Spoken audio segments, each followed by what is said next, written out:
Pernah nggak sih kamu merasa cepat lelah, padahal baru sedikit beraktivitas? Atau sulit fokus saat belajar? Tubuh kita sebenarnya sedang kekurangan bahan bakar utama, yaitu karbohidrat. Karbohidrat adalah zat gizi makro yang jadi sumber energi utama bagi tubuh, terutama untuk otak dan otot kita.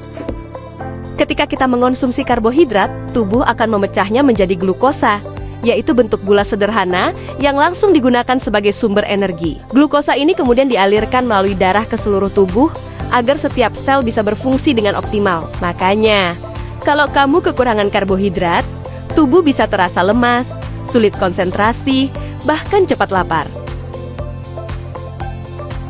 Sayangnya, banyak orang salah memahami karbohidrat. Kita sering makan karbohidrat berlebihan, seperti gula dan makanan cepat saji tanpa tahu dampaknya. Akibatnya, banyak muncul masalah kesehatan seperti obesitas, diabetes, dan penyakit jantung. Sebaliknya, kalau kekurangan karbohidrat, tubuh bisa lemas, kehilangan massa otot, bahkan gangguan metabolik. Jadi, yang penting bukan menghindari karbohidrat, tapi mengatur jenis dan jumlahnya dengan bijak. Tubuh kita tetap butuh karbohidrat, tapi dari sumber yang baik seperti nasi merah, oatmeal, ubi, jagung, atau buah-buahan. Karbohidrat dari bahan alami tersebut mengandung serat, vitamin, dan mineral yang membantu menjaga kadar gula darah tetap stabil. Selain itu, serat dalam karbohidrat kompleks juga bisa membuat kita kenyang lebih lama, sehingga nggak mudah ngemil berlebihan. Jangan lupa juga untuk memperhatikan porsi cukup, tapi tidak berlebihan. Kalau kamu aktif berolahraga atau banyak beraktivitas, kebutuhan karbohidratmu tentu lebih tinggi dibanding saat kamu banyak duduk atau istirahat. Solusinya sederhana. Kenali dan konsumsi karbohidrat secara seimbang dan bijak. Secara kimia, karbohidrat tersusun dari unsur karbon, hidrogen, dan oksigen dengan rumus umum CH(ON). Karbohidrat dibagi menjadi 4 jenis: monosakarida, disakarida, oligosakarida, dan polisakarida.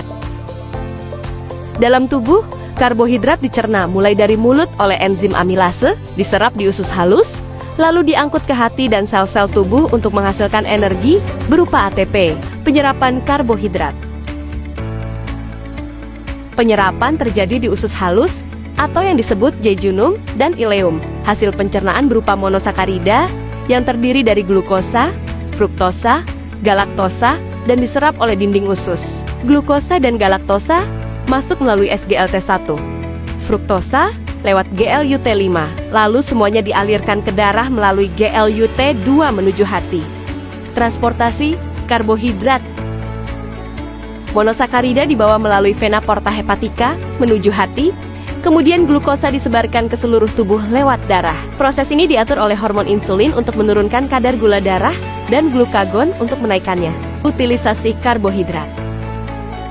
Di dalam sel, glukosa diubah menjadi energi melalui 3 tahap. Pertama, glikolisis untuk menghasilkan energi awal. Kedua, siklus Krebs untuk menghasilkan energi tambahan. Ketiga, rantai transport elektron untuk menghasilkan energi utama berupa ATP hingga 38 bukaan diafragma TP per glukosa.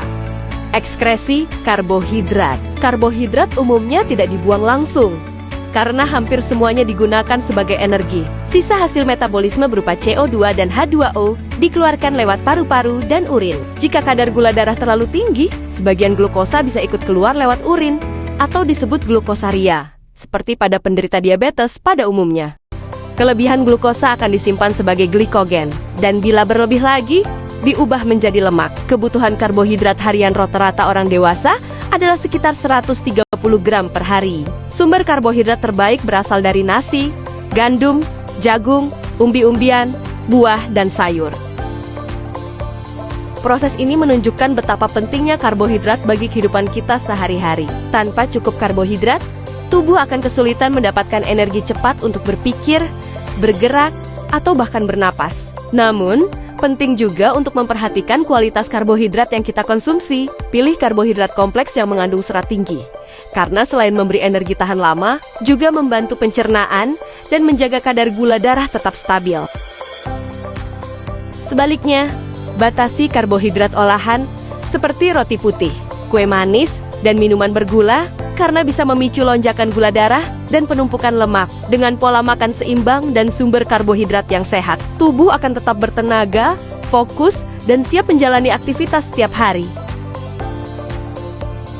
Selain itu, karbohidrat juga berperan penting dalam menjaga fungsi otak. Sekitar 60% kebutuhan energi otak berasal dari glukosa loh. Itulah mengapa saat kita belum makan, sering merasa sulit fokus, pusing, atau cepat marah karena kadar gula darah sedang menurun. Tubuh pun akan mulai memecah simpanan glikogen sebagai sumber energi cadangan.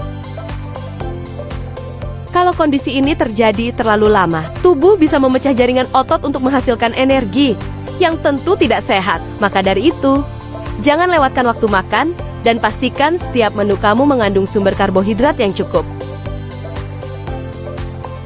Jadi teman-teman, yuk mulai sekarang kita bijak memilih sumber karbohidrat. Kurangi gula dan makanan olahan. Perbanyak karbohidrat kompleks seperti nasi merah, gandum, dan sayur. Karbohidrat bukan musuh, tapi sahabat tubuh kita untuk tetap sehat dan berenergi. Mari jaga pola makan seimbang untuk hidup yang lebih baik.